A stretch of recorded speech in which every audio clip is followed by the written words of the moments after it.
En la antigua región de Anatolia, en la actual Turquía, se encuentran las ruinas de dos ciudades famosas en la antigüedad. La literatura está en deuda con ellas. Sin embargo, hasta el siglo XIX no se sospechó la verdad oculta tras la leyenda.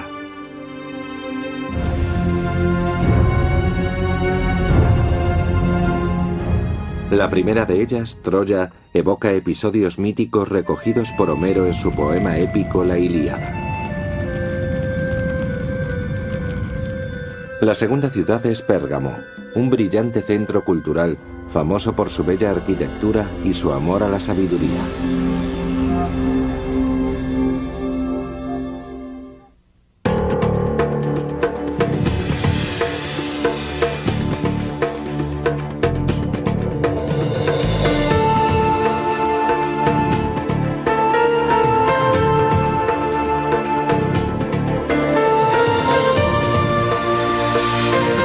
El legado de las civilizaciones antiguas.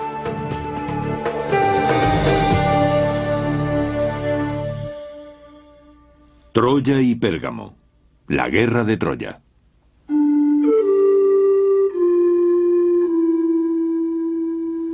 Yendo desde Grecia hasta la costa occidental de Turquía, el viajero penetra en la región que se conoce como Tróade, la antigua Frigia.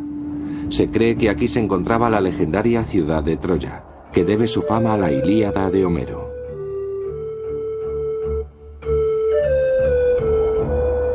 El gran poeta Homero reunió y embelleció historias, y las contó para recrearlas. Este proceso dio origen a un modelo narrativo utilizado por los escritores desde entonces. Homero relató el sitio de Troya en su poema épico La Ilíada. A través de los siglos, la Ilíada inspiró a muchos literatos y dio origen a famosos mitos, así como a obras de teatro de la Grecia clásica. La poesía de Homero domina en muchos ámbitos. Los atenienses del siglo V a.C. tomaban a Homero como fuente para sus obras. Los historiadores se basaban en él como el primero de los historiadores, empezando por la guerra de Troya. Otro nombre vinculado a Troya es el de Heinrich Schliemann. Su nombre es inseparable del de Troya, como supuesto descubridor de sus ruinas. Nacido en Alemania en 1822, Schliemann no era un arqueólogo profesional. Perseguía el sueño de su infancia y dedicó la vida entera a resucitar la Grecia antigua. Durante muchos años, los historiadores y los arqueólogos creyeron que Troya se encontraba en la región de Tróade, al sur de la llanura del río Escamandro, en lo que hoy se conoce como Bunarbasi. Schliemann, aficionado a Homero, se sirvió de él como guía. Se dirigió a Bunarbasi para comprobar in situ lo que el poeta había escrito. Schliemann quería ubicar los acontecimientos citados por Homero en el entorno que tenía ante sus ojos, con el fin de hacer coincidir la palabra con la topografía. Lo primero que buscó fueron los dos famosos manantiales descritos por Homero.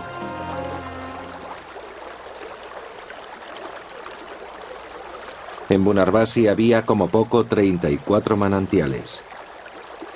Y además esta colina está por lo menos a 3 horas de la costa. Según Homero, los griegos en sus ataques iban y venían desde sus barcos a Troya varias veces al día, algo imposible teniendo en cuenta la distancia. En el poema también se cuenta que Aquiles, el invencible héroe griego, después de matar a Héctor, uno de los defensores de Troya, dio 3 vueltas alrededor de la fortaleza arrastrando el cuerpo de su enemigo. Pero la morfología del terreno de Bunarbasi tampoco habría permitido tal acción. Schliemann, que siempre creyó que la Ilíada se basaba en hechos reales, terminó convencido de que Troya estaba en otro lugar. Entonces la suerte quiso que conociese a otro aficionado a la arqueología, Frank Calvert. El norteamericano Calvert pensó que en torno al montículo de Hisarlik, transformado a través de los siglos por ruinas levantadas sobre ruinas anteriores, podría estar la ciudad que buscaban.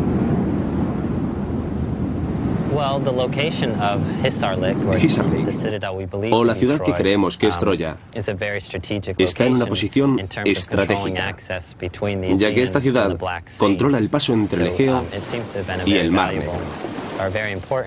Es muy probable que allí hubiera un puerto de gran importancia para el comercio de metales, posibles rutas pesqueras y demás. Desde luego, era un puerto muy importante. Calvert persuadió a Schliemann de que el montículo de Hisarlik, que significa fortaleza en turco, era el lugar en que debían iniciar las excavaciones. Llevado por su sueño, Schliemann decidió seguir su instinto. En cuanto subió al montículo de Hisarlik, vio que aquella era la ubicación natural para una ciudad con su baluarte. Desde esta posición, bien fortificada, se podía dominar toda la llanura circundante. En toda la región había pocas colinas que pudieran compararse a aquella. En 1871, Schliemann empezó a excavar en Hisarlik. Schliemann contrató hasta 150 hombres para que trabajaran al principio perforando pozos en el montículo. Pronto descubrió una serie de muros romanos y helénicos. En su afán por alcanzar las capas más antiguas, descendió hasta los 10 metros, destruyendo a su paso muchas ruinas importantes. Al continuar con los trabajos, Schliemann se dio cuenta de que la acumulación de escombros en diferentes niveles era la prueba de que la ocupación humana se había realizado en diferentes períodos. Cada capa o estratificación de las ruinas revelaba su propia historia. En los 2 años siguientes, los obreros de Schliemann excavaron antiguas murallas y cimientos que mostraron la existencia de al menos 3 niveles independientes. También se descubrió cerámica de varias clases y tendencias. Según Schliemann, el 15 de junio de 1873, los acontecimientos dieron un giro importante. El siguiente día iba a ser el último de las excavaciones por aquel año. En la zanja noroccidental, bajo la gran muralla helénica, Schliemann descubrió un auténtico tesoro. Ordenó a los trabajadores que se marcharan e hizo llamar a su esposa. Con manos temblorosas, engalanó a su esposa Sofía con las joyas que quizá llevara Helena de Troya 4000 años atrás. Schliemann erróneamente creyó que los más de 250 objetos de oro pertenecían al legendario tesoro de Príamo. Pero pronto se supo que andaba errado en sus dataciones. Lejos de la fecha de la caída de la mítica ciudad, el tesoro descubierto por Schliemann procedía de un estrato más profundo, datado en 1000 años antes de la época correspondiente a la guerra de Troya. Los arqueólogos profesionales criticaron severamente el error cometido por Schliemann. Schliemann se estaba dejando guiar por los textos de Homero, la Ilíada y la Odisea, y quería encontrar evidencias arqueológicas que confirmasen los relatos homéricos. Los arqueólogos de hoy en día son más sofisticados y no se ven obligados a orientarse por la literatura antigua, sino que aplican principios y métodos científicos a su disciplina y a las excavaciones. Sin embargo, las excavaciones de Schliemann nos facilitaron unas bases y un marco para desenvolvernos en la actualidad. En 1882, para contrarrestar las críticas, Schliemann contrató a Wilhelm Dörfel, un reputado arqueólogo, para que organizara un minucioso estudio capa por capa. Cuando se reanudaron los trabajos, aparecieron 9 capas o estratos superpuestos. Se piensa que la Troya de Homero corresponde al nivel 7 desde el punto inferior, datado en torno al 1250 a.C. En la leyenda homérica es Paris, hijo de Príamo, el rey de Troya, quien desencadena la guerra al raptar a la hermosa Helena, esposa del rey griego Menelao.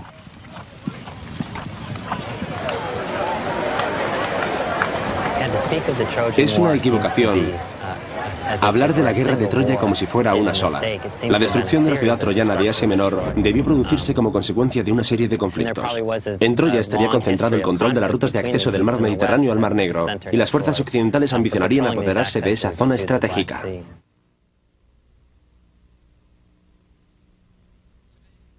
Hoy en día todavía no es seguro que la ciudad del séptimo estrato sea Troya. Lo que sí es seguro es que Schliemann descubrió las ruinas de una ciudad que había sido incendiada y arrasada. Los objetos y las ruinas encontrados en este nivel pertenecen a una civilización que se asemeja mucho a la de los héroes de la Ilíada. Desde la estratégica situación de la ciudad desde el punto de vista comercial, la Ilíada fue probablemente una recreación poética de un conflicto real. El larguísimo asedio de 10 años resulta creíble, dado el desarrollo de las guerras de la época. Wilhelm Dörfel, el joven arqueólogo alemán colaborador de Schliemann, analizó cuidadosamente los restos de cada estrato y vio que podía interpretar gracias a ellos la historia de la ciudad.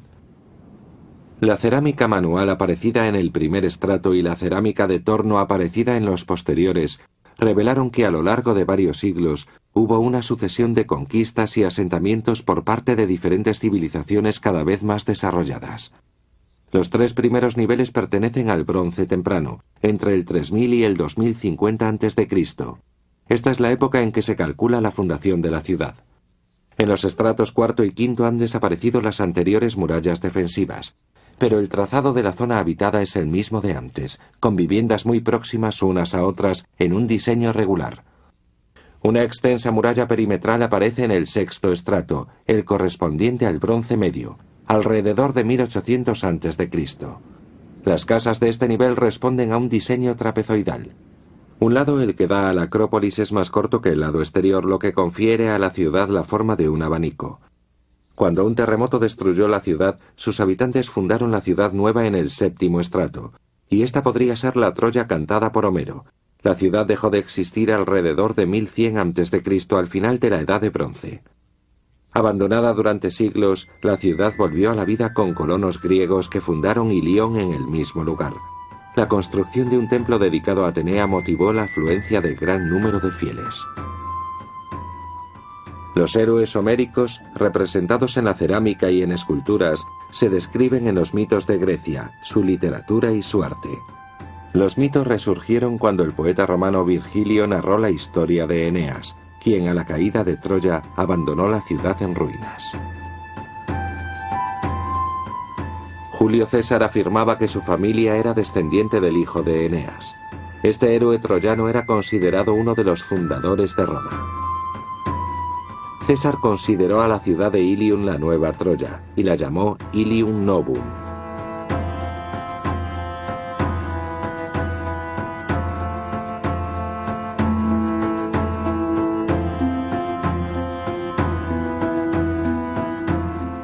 Para César, la reconstrucción de Troya representaba un regreso de los descendientes de Eneas a su hogar ancestral. Sin embargo, Troya nunca recuperó su antigua relevancia, siendo para los romanos más que otra cosa un lugar de peregrinaje. Recientemente, otro arqueólogo alemán ha regresado a Troya asesorado por expertos de la Universidad de Cincinnati. Así que cada año se produce un resurgimiento de los esfuerzos a escala internacional. Hoy, a pesar de casi un siglo de cuidadosos trabajos arqueológicos, queda poco de los majestuosos edificios y templos que un día conociera este yacimiento. De todas formas, las claves de la leyenda homérica nos incitan a estudiar estas ruinas. En la época de la guerra, Troya era conocida como la ciudad de los caballos, porque se pensaba que los troyanos habían introducido estos animales en Asia Menor. ¿Sería el amor troyano por estos nobles animales el que inspirara a los griegos la idea de construir el caballo de Troya?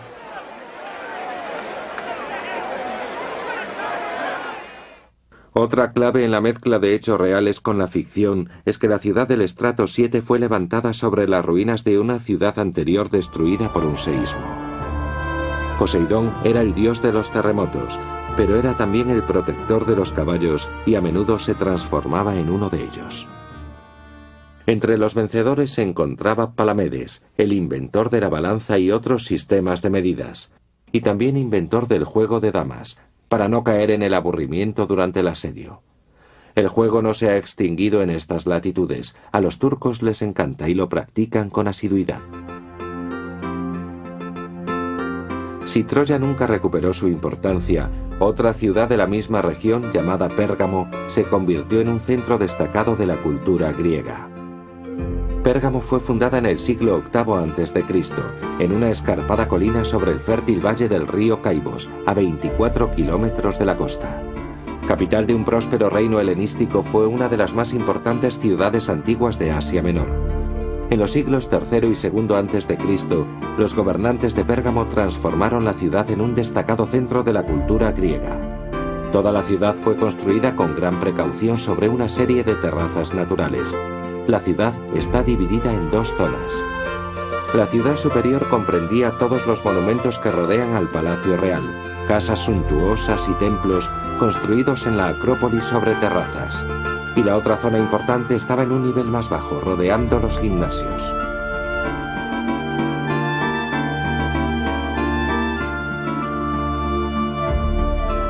En el nivel superior se hallan las ruinas del templo originalmente dedicado a Zeus.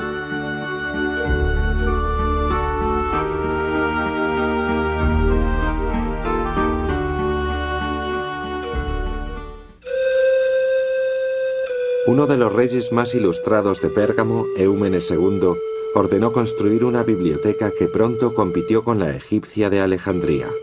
La excepcional biblioteca de Pérgamo llegó a contar con más de 200.000 rollos de pergamino que contenían todo el saber de su tiempo. Su legado en historia, filosofía y literatura se ha perdido. Marco Antonio la saqueó, llevándole su contenido a la reina Cleopatra como regalo. Hoy, desgraciadamente, de esa magnífica biblioteca solo quedan las ruinas. Cerca de la biblioteca se encontraba el templo de Atenea Políada, protectora de la ciudad.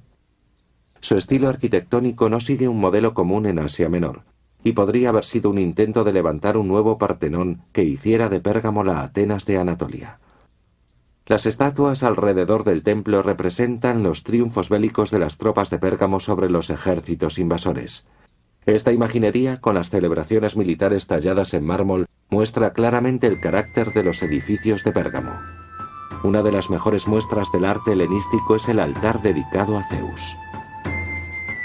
La obra fue un encargo del rey Eumenes II en el año 166 a.C., como recuerdo imborrable de la victoria obtenida por la ciudad sobre los invasores galos de Europa Central. Menécrates diseñó el altar y Firómacos lo esculpió con ayuda de hábiles tallistas.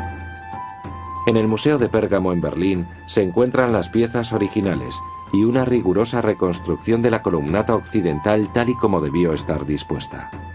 De nuevo el tema es mitológico.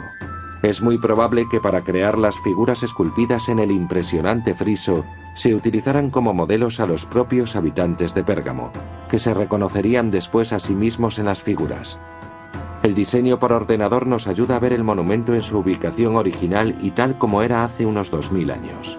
El altar era muy grande, con lados proporcionalmente muy largos y enteramente de mármol, ocupando el centro de una terraza natural al sur del templo de Atenea.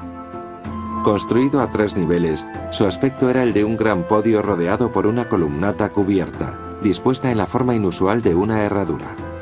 El nivel inferior consistía en un basamento de 5 escalones sobre el que descansaba el podio.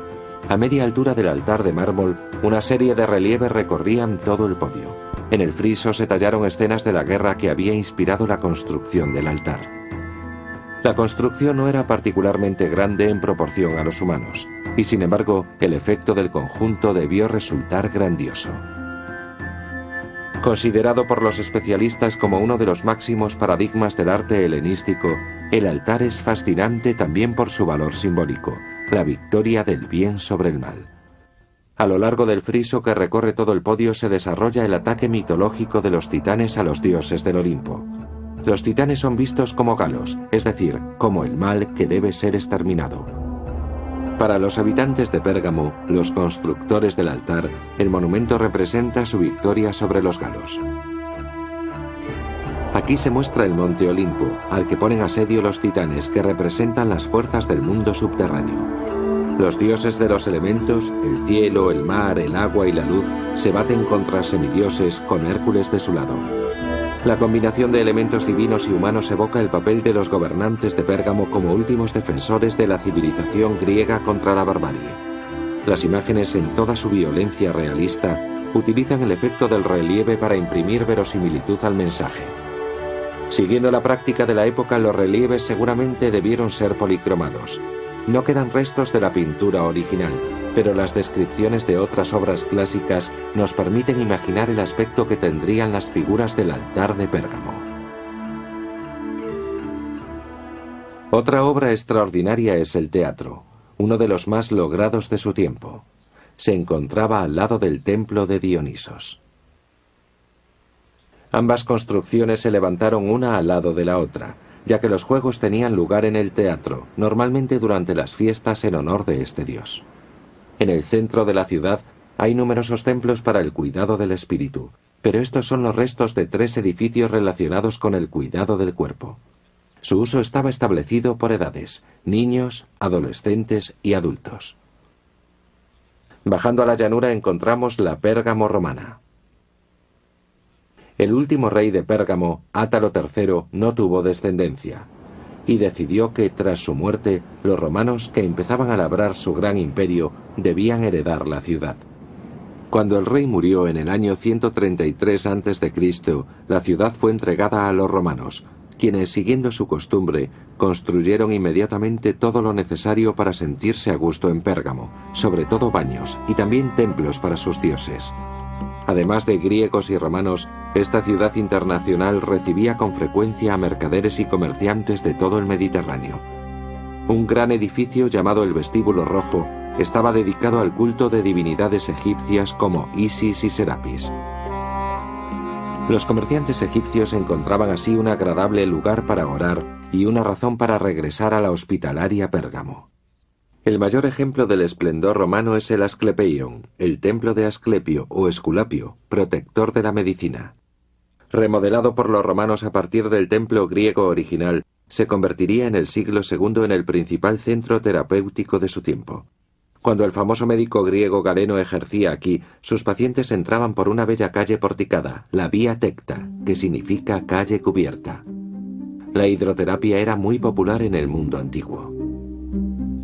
Como en otros centros similares, los poderes curativos se atribuían a los manantiales sagrados sobre los que se habían erigido los templos. Para acrecentar el efecto, se llegaba al manantial principal atravesando un largo corredor subterráneo. Otras terapias comprendían la llamada incubación, en la que el enfermo dormía en el templo y contaba después sus sueños a los sacerdotes, que estudiaban los sueños para encontrar la curación apropiada a la enfermedad. Resulta irónico que los romanos, acostumbrados a conquistar y absorber a civilizaciones enteras, tuvieran un destino igual al de sus víctimas. En el año 600, el Imperio bizantino sustituyó al Imperio romano. La brillante ciudad antigua de Pérgamo fue eclipsada por la moderna ciudad turca de Bergama.